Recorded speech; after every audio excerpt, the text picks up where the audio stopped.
Greetings everyone. Today we're going to talk about TR sequencing. I could design a TR sequencer board and a firmware that controls it only because I knew upfront my topology, exactly what I had on my circuit, and how much current would be required, how much current to switch, and what phases were required. So always on, TX off, some plus 12 volt on the TX side also to switch. We have the buck boost switcher to switch for the power amplifier. Those are the things I've covered in the previous video, and it's important to understand all of these before moving to the next step, which is design a TR sequencer. So I took all the requirements, I looked at the maximum current that would be required to be switched, and decided on what devices to use to switch. So here's the circuit schematic of the TR sequencer. The heart of the machine will be a PIC microcontroller. I've chosen the PIC 16F1824 because it's a modern PIC. It's a 14-pin DIP chip, so not too large, but it's more than 8 pins. 8 pins definitely would not have been enough, but 14 is just the right size. There are bigger PICs, but I like this chip because it's one of the only few microcontrollers that have 14 pins on the package. This guy has enough outputs and inputs to do the work. So the firmware I will cover in a few minutes, but let's concentrate on the hardware. What did I decide to use to switch on and off the various plus 8 and plus 12 and also the 10.5 volt switcher? I've decided to use the Photomos relays from Panasonic and whatever company that bought those Photomos relays after Panasonic, originally created by Panasonic. They are the AQV 214. It's a family of parts. You could pick another AQV 210 or 212, I forgot, depending on how much current you have to switch. But the 214 is good for, if I recall, 500 or 5 to 600 milliamps. So what it is, it's really MOSFETs that are controlled by an LED. It's like an optocoupler, but it's a glorified optocoupler that can switch much more current. So 500 milliamps is more than enough to switch all the loads I have. It's not cheap, it's about $5 per device. You can buy some from China, say on AliExpress, and save. But I got screwed once by them. I got some fake AQV parts and I asked for a refund and got the refund.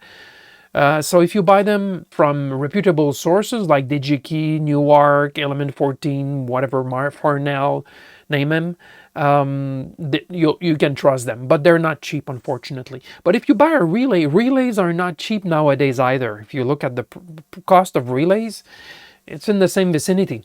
So I like these units and I'm gonna mount them on sockets in case I ever blow up a device. I can easily swap it with a new one.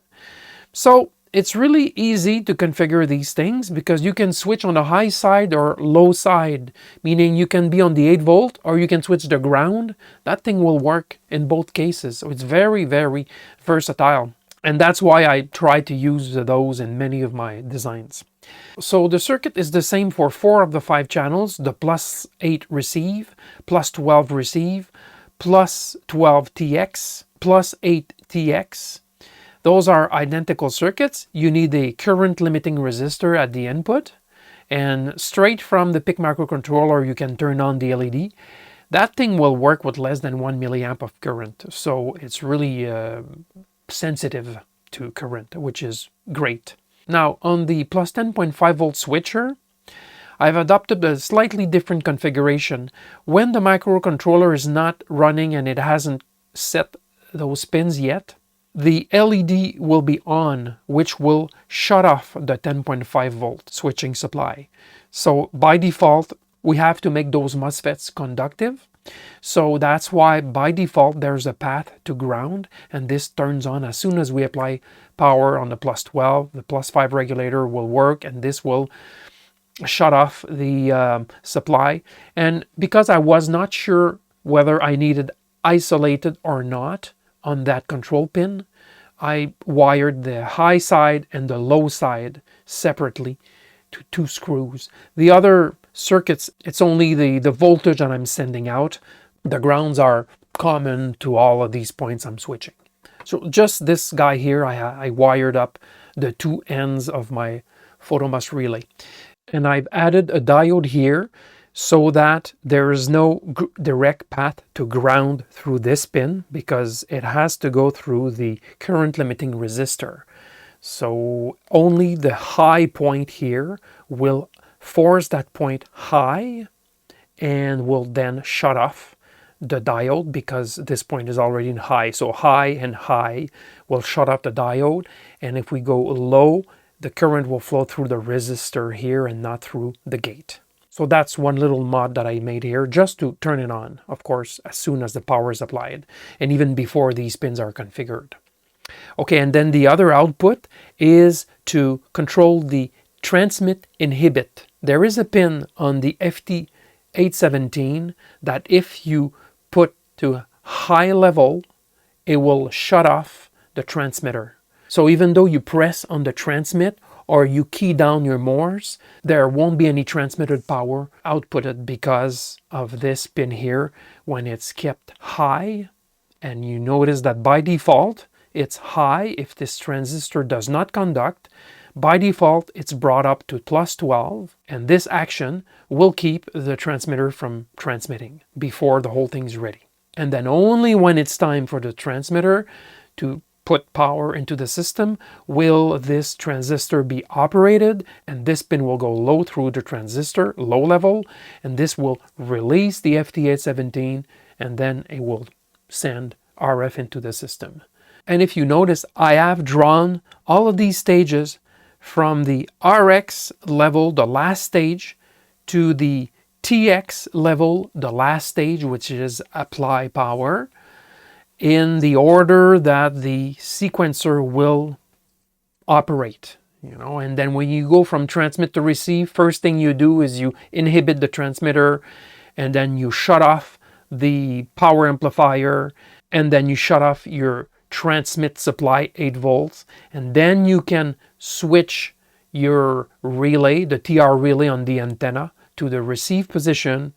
And then if there's a need for +12 receive, in this case there isn't, but I've still added this +12 receive in case I ever need it. And then the final stage is to apply the +8 volt receive, which turns on the preamp, and it also turns on the receive strip on the transverter. So this order will be met, of course, with a delay between each stage. That's the role of a sequencer. Now, this is the control side, the right-hand side. The left-hand side pins here are the sense pins, and there are 2 sense pins. The first one is the presence of the FT817. So on the accessory connector of the FT817, there is a pin that brings in 12 volts. Which, by the way, whether you turn on or off the rig, the 12 volts is still applied. So when that accessory connector gets connected to the radio, 12 volts is applied here, which will operate the transistor and bring down this pin to a low level. Otherwise, the pull-up takes care of putting it to high level. So by bringing this pin down to a low level, it indicates the presence of the radio. So we can switch on all the receive stages and start listening. If we disconnect that cable from the radio, the whole receive part will shut off, and all we're going to be left with is the LO chain still on. OCXO, synthesizer, tripler. Those are always on anyway. And the other signal we're sensing is the push to talk, the PTT. When that line goes low, the radio sends a low when you either send Morse or you depress the PTT on the microphone. It sends a low level, and this will trigger, of course, when it goes low, that pin will trigger a transfer from receive to transmit, and when it goes back up, from transmit to receive. And I've added a push button switch on the board itself in case I want to manually switch from transmit to receive. A test button, it's optional. Notice that I've added decoupling, 10 nanofarad, on all of the inputs and outputs, The goal, of course, is to try to swallow as much radio frequency interference, whether in one direction or in the other, coming from the microcontroller or coming in from the RF radio, for example. So it's just precautions, of course, whenever there's radio frequency. As far as the power goes, the power is fed through a 5 amp fuse. You saw that on the diagram. And then I have two voltage regulators. The 12 goes down to 5 volts for the sequencer board itself, mainly for the microcontroller. And also the 12 is converted to +8, and that's the main +8 that's being switched, transmit, receive, and everything. And that +8 can be submitted a big load, so it will have to get mounted at the bottom of the compartment, straight onto an aluminum plate, to guarantee good power dissipation. The +5 is only like on-board requirements, so a regular TO220 without any heatsink will not heat up. But the +8 is stressed, by receive and transmit circuits, so it has to be well heat sunk. And of course there is input and output decoupling on the regulator. That's pretty much the circuit schematic. Now let's look at the board layout itself. To design this board, I used the KiCad or KiCad, free electronic design software, readily available, you may already know. For the perimeter, I used a 100mm by 100mm square, which is larger than what I would have needed, but as you can see, I've allocated some prototyping area in case I want to add some functionality or make a correction of some kind. I have an array of vias here with 100,000ths of an inch center to center spacing, of course, which is the standard spacing for dip chips. So it may become useful in the future, who knows. This is the board, the resulting board. So it's hard to see, but yeah, this is what 100mm by 100mm means, okay, as far as the size. And let's go back to the screen. So of course, due to the importance of the microcontroller, it pretty much had to go in the center because signals fan out to the outputs on one side and inputs on the other. So it's a natural position. Regulators, of course, the +5 and the +8, especially the +8, I mounted it on the board edge. Its final location will not be here on the board. It will have short leads, but the regulator will be mounted underneath the board, flat on the bottom, which is an aluminum plate with some heatsink compound, of course. And the +5 for sure will be mounted as shown here. So what else is there on the board? Well, I used some terminal strips to be able to very easily connect or disconnect the wires as I wire up the whole thing or make changes. And this is the input side, the input supplies, the sensing signals, and the FT817 inhibit signal, and then the output where the photomos relays are.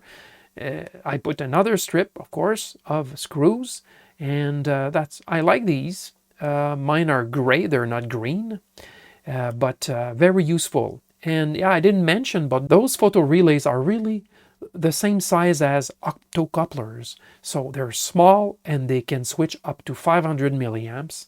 I really like them. Did you notice? Limiting resistors, the two transistors, the switch for the PTT manual switch, and then of course the decoupling capacitors on the regulators, the diode, and that's pretty much it. As far as trace routing, I ran 95% of the traces, the tracks, on the top side. That's the strategy I usually adopt. And I try to keep the bottom side as continuous as possible and make it a ground plane. So you can see only a few short traces that I had to run. I was forced to because they were crossing on the opposite side. But I kept them as short as possible just so that I can get a continuous ground plane as much as possible. So it's a sound approach. That's it for the board. The next step was to develop the firmware. Before I could write any software code, I had to capture the sequence of events and the signals to sense in the firmware itself. So I drew a flow chart this is what we call, of the firmware requirements. Starting with when the code begins, we turn on the microcontroller, we inhibit transmitting under any circumstances, and then we switch off all the signals. And only after this is done, we can enter the proper checks, whether the FT817, the IF radio, is hooked up, and whether the PTT is high or low. And based on these two, transition from idle to receive. And then when the PTT goes high, transition to transmit. And then wait until the PTT goes low, transition back to receive, and so on. And verify that the FT817 is still connected up to the system. And then the order here of the different switching devices for the power, it has to be met by software from receive to transmit following this order of events, and then going back to receive following the reverse order of events. So on, off, on, so on. And between each of these steps, there has to be a delay inserted so that, for example, if the transmit-receive relay on the antenna has to switch, we must allocate enough time for that switch to happen. So we'll give it a delay in the firmware code. It will be a fixed delay. That's the easiest and safest way to do it. Now that I understand the task that I need to achieve, I can write some firmware code. And as far as the firmware goes, I will spare you of a complete walkthrough of the code, but I'll still feed you with a bit of information. I created the firmware in MPLAB X IDE. This is getting an old version, but it works very well for the ICs I'm using. This is a Linux version, and this is Microchip's design environment that, especially made for the microcontroller. And the source code is in C language, and the compiler is called XC8. It's a C language for 8-bit microcontrollers. So the first thing I did was to, of course, to define the inputs and outputs, and that's done here. I've also created a delay function that will delay a certain number of milliseconds, so I can change the channel-to-channel delay in the sequence. I decided to adopt a constant delay, not a variable delay between two channels. Like, say, if a relay takes 20 milliseconds to switch, okay, this one we're going to allow 25. And then the switching something electronic is much faster. We're only going to allow 2 milliseconds. No, I decided to go with a fixed delay, and I set it to 35 milliseconds, and I believe it's actually a little more than 35 if you consider the loop times that I'm using. But it guarantees at least 35 milliseconds between each of the 6 channels, whether we go in one direction from receive to transmit or from transmit back to receive. 35 milliseconds. And then the sequence between each channel is hard-coded. So if the PTT is active, we will go from one stage to the next by sensing which channel we're at. So this is a loop that always turns, and then when the delay is expired, we'll work on the next output, by finding the previous one that's already switched, and then switching that one, and then introduce another delay, and then back into the loop, and find out which one hasn't been switched yet, and switch it, and so on. And then the other direction, of course, is unfolding.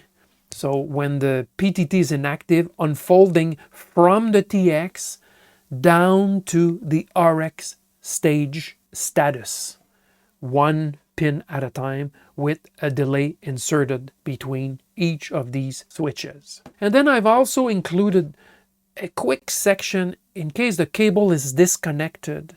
And the intent is to shut off everything in the safest order possible. And I had second thoughts on which order to use, because this has to be done wherever we are in the loops, whether in receive or transmit. So I decided to adopt this order. We killed the 8-volt receive, we killed the 12-volt receive, we killed the power amp, we kill the 12-volt transmit, the 8-volt transmit, and we inhibit the radio. So that's the order that I found was the fastest one to quit transmitting. This is debatable, truly it is. So that's the source code. Now, of course, I've compiled it and tested it using a breadboard and the logic analyzer function of my oscilloscope, and made sure that the transitions were always clean and that the 35 millisecond delay was always there. So it was very easy to check using the logic analyzer connected to all 6 outputs and also sensing the inputs, and then even checking the inhibit. So once it was proven firmware that everything was solid by trying out all sorts of combinations, I could assemble the board and install it inside the enclosure. And I'm just showing you a preview of what we're going to see in the next video, which is the integration of all the hardware, including the sequencer, inside the box. Until then, 7-3.